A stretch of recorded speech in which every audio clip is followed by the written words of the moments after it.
Se rieron de mí después de haberme abandonado, y al final descubrieron que el karma existe. Yo nunca volví ni volveré donde siempre fui un tonto siendo maltratado. Pero después de 15 años tratando de esconderme, ellos me encontraron. 107 llamadas perdidas. Aquel verano, cuando cumplí 22 años, se suponía que sería como cualquier otro sin fiestas, ni regalos y sin oír ni siquiera un feliz cumpleaños de mis padres o hermano, trabajando en la ferretería de mi padre a cambio de unas monedas, viviendo en casa porque, según Marcos, mi padre, la universidad no era viable.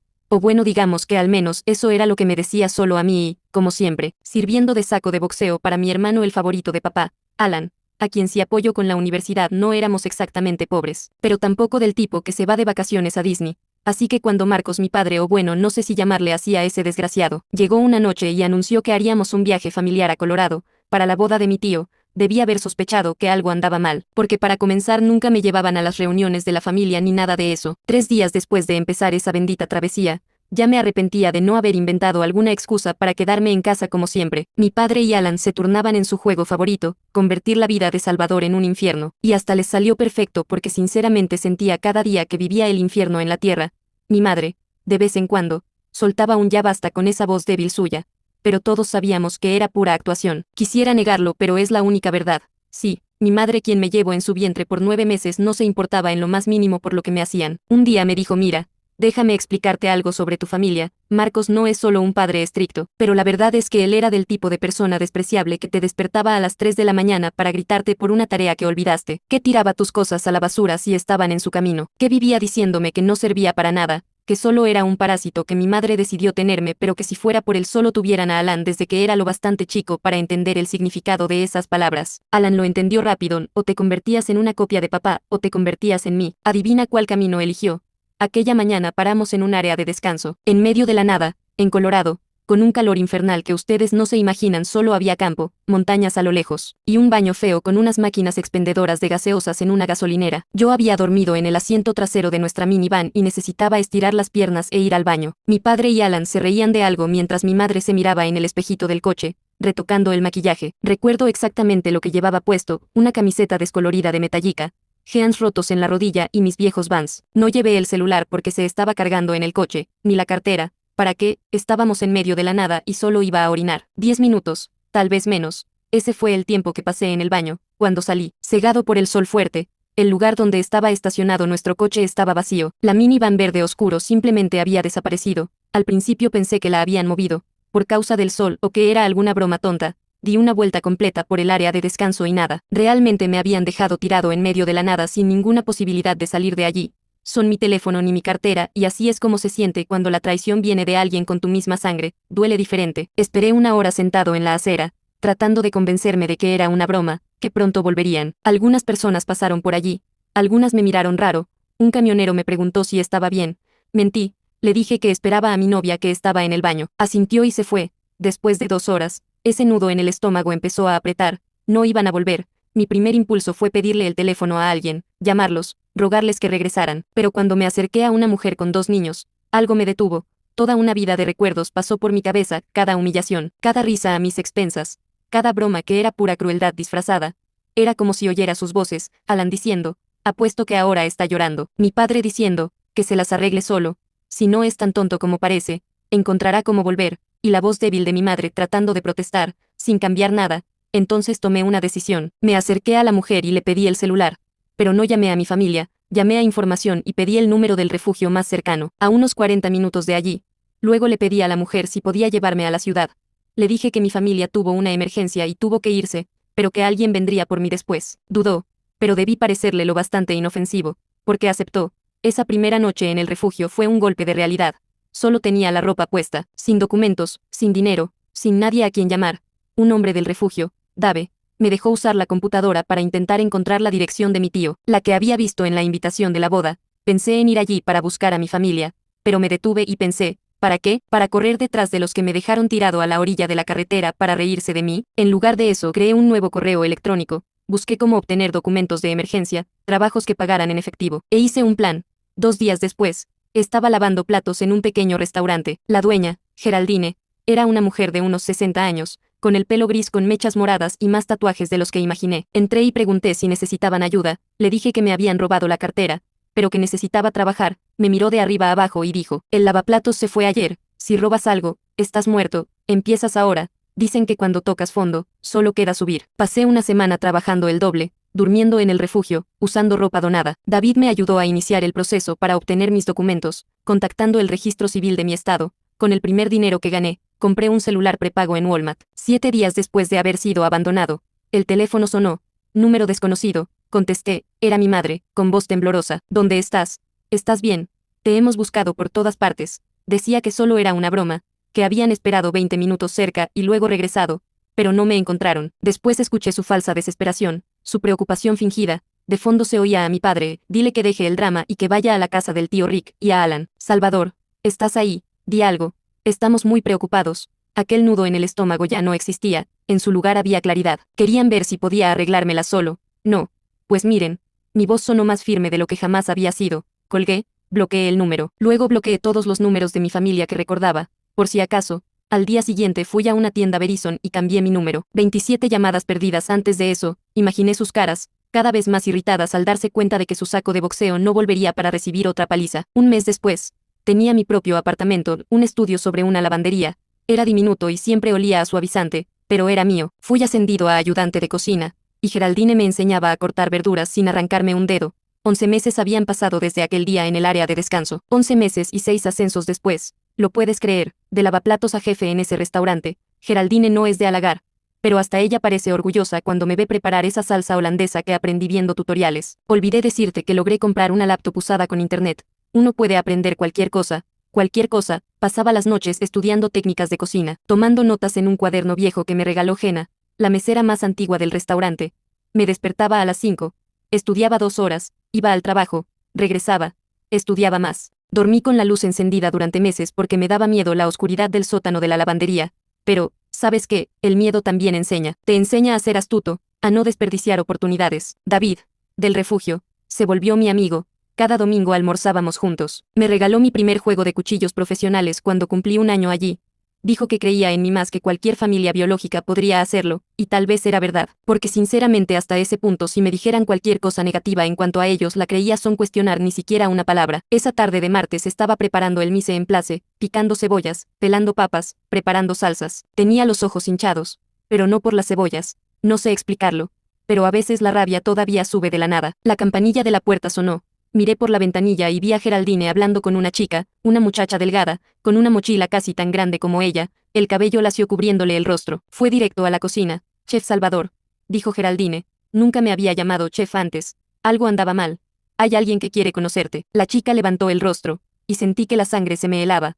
No era igual, pero había algo en los ojos, en la forma de la nariz. Jesucristo. Hola, soy Maya Torres. Creo que somos hermanos. ¿Qué haces cuando tu vida se pone patas arriba por segunda vez? La primera pregunta que me vino no fue, ¿cómo me encontraste?, ni, ¿dónde has estado?, fue, ¿quieres un café? Nos sentamos en una mesa al fondo del restaurante. Geraldine nos dejó solos. Maya sostuvo la taza con ambas manos, como si tuviera frío con las manos temblorosas, aunque afuera hacía un calor infernal. Mi padre, nuestro padre, él no sabe que existo, dijo. Mi madre nunca le contó. Estaba casada cuando pasó. Revolvía el azúcar hasta el fondo de la taza, con las manos temblando. Ella falleció el año pasado, de cáncer. Me quedé con sus tíos unos meses, pero, no puedo quedarme allí. La escuché mientras mi mente procesaba 1 millón de cosas al mismo tiempo. Otro hijo de Marcos, otro al que le desgració la vida sin saberlo. ¿Cómo me encontraste?, pregunté. Busqué Salvador y la ciudad donde sabía que estabas durante meses. Encontré el perfil del restaurante, tus fotos. Ahorré el dinero que mamá había dejado para la universidad. Compré un pasaje. Entonces sacó una carta amarillenta, y comenzó a leer las cartas que la madre de Maya había encontrado en la habitación de su madre, cartas que había escrito hace muchos años, cuando ellos tuvieron una aventura, época en la cual mi padre según él está de viaje por causa del trabajo que tenía en ese entonces en una empresa de correos. Creo que tal vez por eso fue que mamá le creía todo eso de los viajes. Esta chicha, mi media hermana me dijo, leí sobre ti en esas cartas, sobre cómo te trataba él, cómo te trataban todos, y le dije pero, ¿cómo es posible? ¿Tu mamá siempre supo que era casado? Y me respondió, por lo de las caratas durante el primer año que fue donde quedó embarazada de mí, no, ya que él le decía lo mismo a mi madre que él trabajaba haciendo viajes con lo de las entregas del correo, hasta que un día creo que tal vez por accidente él olvidó quitarse el anillo de compromiso y en ese momento mi madre no supo qué hacer, y no fue capaz de dejarlo pensando en cómo criaría a una hija sola. Así que después de todo este tiempo de haber encontrado todas esas cartas de mamá quise buscar a esa familia, pero entonces, cuando fui a buscarlos, ella se detuvo mientras bajo su mirada expresando un profundo dolor. tragando en seco. Descubrí que las cosas estaban mucho peor de lo que yo pensaba. Todo era un caos, Salvador. Para todos, y el responsable era ese hombre que no me atrevo ya a llamar de padre. Así que comenzó a contarme tantas cosas que ustedes no se imaginan. Cosas de que no había tenido la oportunidad de ver por apartarme de esa familia, que solo eran un nido de víboras que un día u otro terminarían destruyéndose unos con los otros. Por lo que ella me contó, mi padre había perdido la tienda que pasó años para conseguirla hacía 3 meses, discutió con los proveedores, perdió clientes, se fue a la quiebra. Mi madre está bebiendo mucho, pasa los días en el sofá, temblando, viendo telenovelas. Alan, ese fue el peor. Mientras Maya hablaba, sentí algo arderme en el estómago. No era rabia. Sinceramente, por un momento sentí pena de los que me abandonaron sin mirar atrás. Le dije, pero por Dios, ¿cómo eso puede ser posible, en tan poco tiempo? ¿Qué está pasando por sus cabezas? Maya me dijo, lo de Alan es algo peor, muchísimo peor. Alan está preso. Golpeó a su exnovia e intentó asaltar una tienda. Se volvió un adicto. Maya miraba hacia la mesa mientras hablaba y lloraba al mismo tiempo. Cuando fui a buscarles, lo primero que oí fueron los vecinos diciendo, los Torres se fueron abajo después de que el primogénito desapareció. Primogénito. Qué gracioso cómo cambiaron la historia, de parásito a primogénito en menos de un año. Maya. No sabía qué decir. ¿Por qué viniste aquí? Le pregunté. Porque tú te fuiste de allí y lo lograste. No solo sobreviviste. Tú. Señaló a mi alrededor. Al restaurante. Al delantal con el logo del restaurante que yo usaba. Tú venciste. Necesito saber cómo. Porque si vuelvo allá.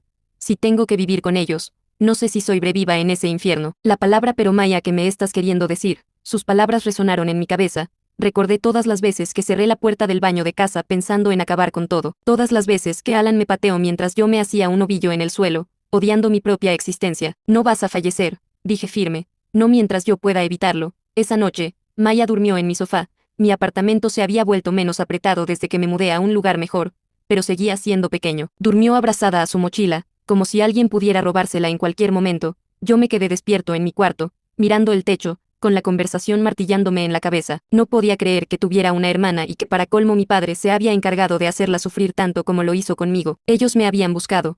Claro que sí. Pero no como personas arrepentidas que buscan a alguien a quien hirieron. Me buscaron como depredadores buscan a una presa que escapó. Porque ahora me necesitaban. Ahora que su mundo se había derrumbado. Ahora que la tienda cerró. Ahora que Alan estaba preso. Ahora que mi madre ya no podía funcionar. Ahora, de repente, la desaparición de Salvador valía algo. Un día después ayudé a Maya a conseguir trabajo en la lavandería debajo de mi antiguo apartamento. Era rápida, eficiente. En 2 semanas ya ganaba propinas extra de doña Laura. Me preguntaba sobre cocina, tomaba notas mientras yo cocinaba. Decía que quería abrir una panadería algún día, una con pastel de zanahoria con cobertura, igual al de la abuela que nunca conoció. ¿Sabes qué es lo más gracioso?, dijo una noche, mientras ayudábamos a limpiar la cocina del restaurante después de cerrar. Están enviando cartas. Dicen que están preocupados, que quieren ayudarte, como si tú necesitaras ayuda. ¿Cartas?, pregunté. Sí, cartas, por favor. ¿Que creen ellos que estamos en el 1800 o algo así? No eran correos electrónicos ni mensajes, cartas físicas, como si quisieran que vieras el sello. El esfuerzo de ir a la oficina de correos. Maya me trajo una. Salvador, necesitamos hablar. Nuestro padre no está bien. Tu madre está enferma, por favor. Vuelve a casa. Alan está arrepentido. Todos lo estamos. No fue nuestra intención. Prendí fuego a la carta con el encendedor de la cocina, justo frente a Maya. Ella no dijo nada. Solo observó cómo el papel se convertía en cenizas en el fregadero de acero inoxidable. Nunca los vas a perdonar, ¿verdad?, preguntó, sin juicio en la voz. El perdón es complicado, respondí. No es olvidar lo que pasó, ni fingir que está todo bien. Es saber que no vas a dejar que el pasado controle tu futuro. Y ellos hoy dicen eso, pero el día de mañana volverán a su círculo vicioso de maltrato donde yo siempre era el albo principal. Y tú, Maya, deberías de pensar igual, ya que viviste un infierno en ese caso los pocos meses que te quedaste con papá. 3 meses después de que Maya llegara, me crucé con mi padre en la calle. Estaba comprando comida en un mercado que abastecía al restaurante. Se quedó inmóvil cuando me vio, la bolsa resbalándole de la mano. Salvador, dijo, sin esa firmeza de siempre, has crecido. Había crecido, sí. Físicamente y mentalmente, estaba más fuerte. La barba llena, cicatrices de cocina en las manos, cicatrices de victoria, no de derrota. Marcos, lo llamé por su nombre. La palabra padre de mi boca hacia él no saldría nunca más. ¿Qué haces aquí? Vine por ti. Por favor, Marcos, ¿no te da vergüenza? Espera, hijo. ¿Qué cosas ahora el parásito es tu hijo? No me hagas reír. Vine a intentar explicarte que cometimos errores. Repliqué, es olvidar comprar leche en el mercado, y no hacer sentir una persona que quiera dejar de existir hasta el punto que muchas veces llegué a creerme tu historia sobre mí que no servía para nada, y que hasta tuve que estar en terapia por tu culpa. Mi voz salió más fría que el hielo. Ustedes me abandonaron en medio de la carretera, como si fuera basura, ¿te acuerdas? Y supe que le dijeron a los vecinos que supuestamente yo desaparecí. Hijo, tu madre está internada, dijo, como si eso fuera a cambiar algo. Alan se va a recuperar. No, Marcos, lo interrumpí. No es mi problema. Maya me contó todo. Sabías que tenías otra hija. Una que ni conoces y que ya es mejor persona que cualquiera de ustedes. Pues claro que sabías, porque por lo que sé tú, después que te descubrió su madre justo antes de que ella naciera, desapareciste de su vida antes de tener que hacerte responsable, y lo peor de todo es que su madre pasó muchos años rogando para que conocieras a Maya. Parecía encogerse allí, frente a mí, delgado, con la barba crecida, la ropa demasiado grande, había envejecido 10 años. Mírate, susurró.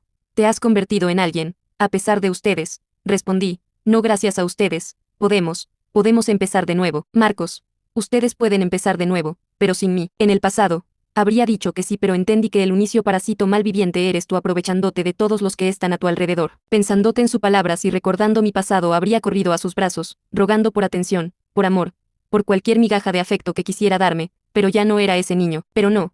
Yo quería seguir adelante. Así que seguí caminando, sentí su mirada en mi espalda, pero no miré atrás. Nunca volvería a mirar atrás. Esa noche, en el restaurante, mientras pasaba el trapeador por la cocina, Maya entró con 2 batidos, chocolate y fresa, como te gustan, dijo, colocando los vasos en la barra. Maya tenía esa costumbre de observar a la gente. Sabía que tomaba café sin azúcar por la mañana, pero con 2 cucharadas por la tarde, que odiaba la cebolla mal cocida, pero amaba la caramelizada. Pequeños detalles que mi propia familia nunca se molestó en notar. Hoy me encontré con Marcos, me dijo Maya, y me solté, sin mirarla. El batido estaba helado en mi mano. Lo sé. Me envió un correo. Quiere tu ubicación. ¿Quieres que se la dé? Solo si tú quieres que se la dé, añadió. Ese era el asunto con Maya, nunca decidía por mí, siempre me daba la elección.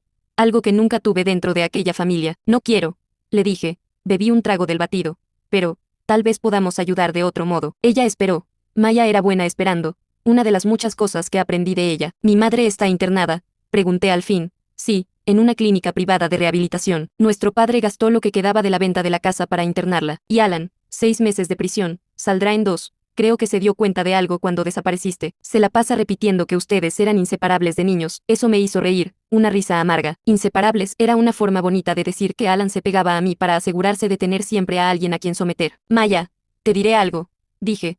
Tú huiste de nuestra familia real. Fue una decisión inteligente. Tu madre debió de ser una santa, por no dejarte con ellos. Lo fue, respondió. Decía que nuestro padre era complicado, nunca imaginé cuánto, hasta que empecé a investigar sobre ustedes. Pasé los días siguientes pensando. Geraldine notó que estaba distinto. Me preguntó si quería un descanso, si estaba enfermo. Le dije que no, que solo estaba procesando algunas cosas. De noche, cuando cerraba el restaurante, seguía estudiando cocina, como siempre, pero ya no solo para ser mejor chef. Estaba acumulando conocimiento para algo más grande, aunque todavía no sabía qué. Fue el jueves siguiente cuando tuve una idea. Estaba preparando un pastel de chocolate caliente para el menú del restaurante cuando me vino el pensamiento. Maya, la llamé.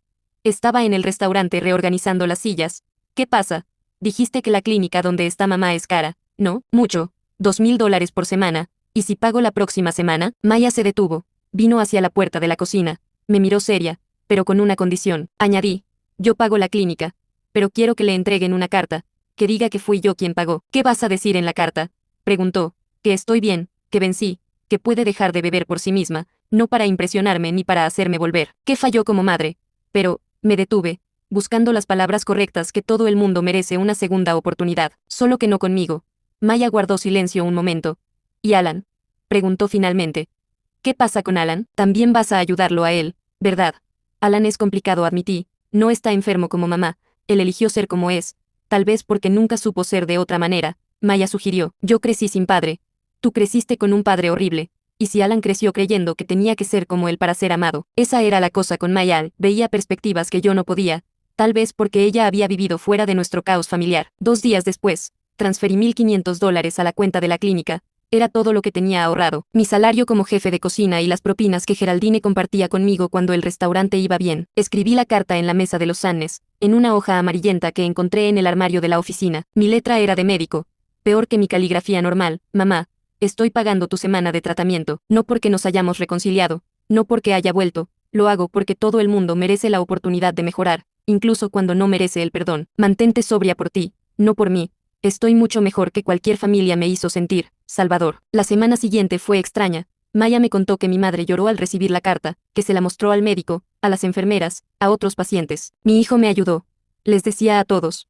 pero también supe que mi padre estaba presionando a Maya para saber dónde estaba yo. Había inventado una teoría de que desaparecí porque me volví un vagabundo, viciado o algo peor, que ya no sabía si aún estaba en este mundo. Alan también había enviado una carta desde la cárcel, pidiendo dinero para comprar necesidades, seguramente para sus vicios, o algo peor. La tiré sin abrirla. Ayudar a mi madre despertó algo en mí. No era culpa ni obligación. Era poder, control, no sé, pero era la primera vez que yo decidía las reglas del juego. Con el paso de los meses, se volvió una rutina extraña. Cada inicio de mes, pagaba una semana del tratamiento de mi madre, siempre con una carta, siempre dejando límites claros. No acepto visitas. Cualquier intento de rastrearme cancela los pagos. Tu progreso es tu responsabilidad, no la mía. Y ella mejoraba, despacio, pero mejoraba.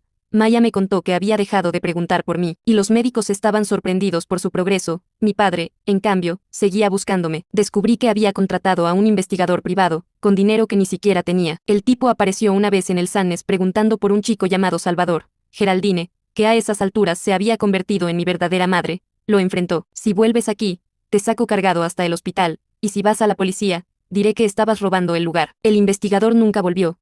Alan salió de prisión en la fecha prevista, flaco, con el pelo rapado y los ojos hundidos. Maya me mostró una foto que él había publicado en una de sus redes sociales. Una selfie frente a la cárcel con la leyenda Nuevo Hombre. 5 días después. Otro post: si alguien sabe dónde está mi hermano Salvador, avísenme. Tenemos que hablar. Estuve tentado a responder, a decir mil cosas, pero no. Esa parte de mi vida había quedado atrás. Un año después de llegar a la ciudad donde me abandonaron, Geraldine me hizo una propuesta. Quería jubilarse, desacelerar un poco. Me ofreció comprar una parte del restaurante, con ella como socia mayoritaria. Eres mi mejor chef, me dijo, fumando uno de sus cigarrillos finos en el patio trasero. Y, siendo honesta, medio hijo para mí también. Acepté de inmediato. Con un préstamo del banco y mis ahorros, compré el 30% del restaurante, hice algunos cambios, amplié el menú, incluí opciones vegetarianas, y comencé a servir brunch los domingos. Maya se había inscrito en la universidad, en una carrera online de administración. Decía que algún día abriría su panadería, pero quería aprender la parte del negocio también. Aprendo con el mejor,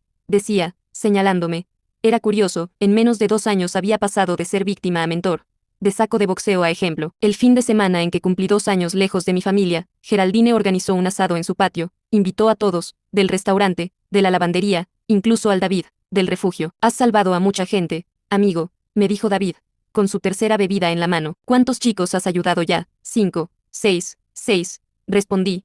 Todos en situaciones parecidas a la mía, jóvenes que solo necesitaban que alguien creyera en ellos. Hacía con ellos lo que Geraldine había hecho conmigo, dar oportunidades y dejar que demostraran su valor. Fue en ese asado cuando recibimos una visita inesperada. Alan apareció, estaba diferente. El cabello había crecido, había engordado un poco, pero lo que más me impactó fueron sus ojos. No tenían el brillo mezquino de siempre. Hola, Sal, dijo, de pie en la puerta del patio. Todos se quedaron en silencio. Geraldine se puso entre él y yo, con la espátula del asado en la mano, como si fuera un arma. Está bien, le dije, déjalo hablar. Alan entró despacio, se detuvo a unos 3 metros de mí. Mamá me dio tu dirección. Dijo que la ayudaste, que estás pagando su tratamiento. ¿Y qué quieres? ¿Dinero también? No. Bajó la mirada. Vine a pedirte perdón. Durante los siguientes 20 minutos, Alan me contó cosas que jamás pensé oír de él. Como siempre tuvo miedo de nuestro padre, como la única forma que encontró de protegerse fue atacándome. Como, después de que desaparecí, él se convirtió en el nuevo blanco, y no lo soportó. Fue un infierno sin ti, confesó. No porque fueras mi saco de boxeo, sino porque eras el único que mantenía esa casa en pie. Eso no es verdad, respondí. Esa casa se estaba cayendo mucho antes, sí, pero tú estabas ahí para absorber lo peor. Cuando te fuiste, todo se vino abajo. Me habló de las drogas, del vicio que empezó como una fuga y terminó siendo una necesidad, de la cárcel, del desespero. Pasé 6 meses sin dormir bien, dijo. Soñaba contigo cada noche, con las veces que te golpeé, con tus gritos, con el día que te empujé por las escaleras. Basta, lo interrumpí. Sé todo lo que hiciste. No hace falta que lo repitas. Alan asintió. Sacó un papel del bolsillo, un contrato de trabajo. Conseguí empleo en un taller mecánico. Siempre fui bueno con los autos. Es lo que quiero hacer ahora, de verdad. Pagar mis cuentas. ¿Quieres mi aprobación? No. Solo quiero cerrar las cosas de la manera correcta. Lo miré. El hermano que convirtió 22 años de mi vida en un infierno. El que nunca movió un dedo para defenderme, pero también el que ahora tenía lágrimas en los ojos. Puedes quedarte al asado, le ofrecí, pero solo hoy. Mañana vuelves a tu vida, sonrió. Una sonrisa torcida. Esa tarde pasó rápido. Habló poco, conversó un rato con Maya. Ayudó a Geraldine a traer la ensalada. Antes de irse, me entregó una tarjeta, mi dirección y teléfono, por si algún día cambias de idea. La guardé en el bolsillo. No prometí nada, no hacía falta. 2 meses después, mi madre recibió el alta definitiva. El médico reportó un progreso excelente. Envió una nota a Maya para que me la diera. Gracias por darme la oportunidad de encontrarme a mí misma. Siempre fuiste mi hijo más fuerte. No respondí. No había nada que decir, y mi padre, siguió intentándolo, pero cambió de estrategia. En lugar de buscarme, comenzó a enviar pequeñas donaciones al refugio donde yo había vivido. $200 aquí, 100 allá. Un día, Dave me llamó. Sal, un tal de Banks está donando dinero aquí. ¿Quieres que se lo devuelva? No, respondí. Déjalo. Tal vez donar le haga bien al alma. Solo, no menciones mi nombre. Pasaron los meses. El Sannes creció. Abrimos una segunda sucursal al otro lado de la ciudad. Maya ingresó a la universidad presencial con beca completa. Yo mismo fui invitado a dar charlas en el refugio sobre nuevos comienzos y segundas oportunidades. Casi un año después de aquella visita, Alan me escribió por una de sus redes: 6 meses limpio. Me casé. La casa está en pie. Gracias por existir. Me quedé un rato mirando el mensaje. Escribí y borré 1000 respuestas. Al final, solo reaccioné con un emoji de corazón. Porque las cosas importantes, a veces, no caben en palabras. Hoy, 3 años después de aquel día en el área de descanso, lo entiendo. El perdón no es olvidar, ni fingir que nada pasó. Es elegir, cargar con el peso o dejarlo a un lado del camino. Yo lo dejé, pero me tomó tiempo. Pasos, pequeños pasos, hacia una vida que construí yo mismo, con las piedras que otros me lanzaron. Con ellas, levanté una fortaleza, y sabes que, dentro de poco, Maya abrirá su panadería con el dinero que ahorró trabajando conmigo. Hablamos de ser socios algún día. A veces, SUQAPRAR nos dañó. No es borrar el pasado, sino crear cosas nuevas. No dejar que ese pasado defina nuestro futuro. Ayer, al pasar por el correo, encontré un sobre en mi buzón, sin remitente. Dentro, un cheque de $5000 y una nota, con una caligrafía que conocía de memoria. Para tu restaurante, úsalo como quieras. Atentamente, Marcos. Y bueno, voy a depositar el cheque mañana, y usaré el dinero para renovar la cocina, no porque lo necesite, ni porque lo haya perdonado, sino porque si la vida te da limones, bueno, haz una limonada. Si te gustó esta historia, no olvides de suscribirte a mi canal y dejar tu like. Hasta la próxima.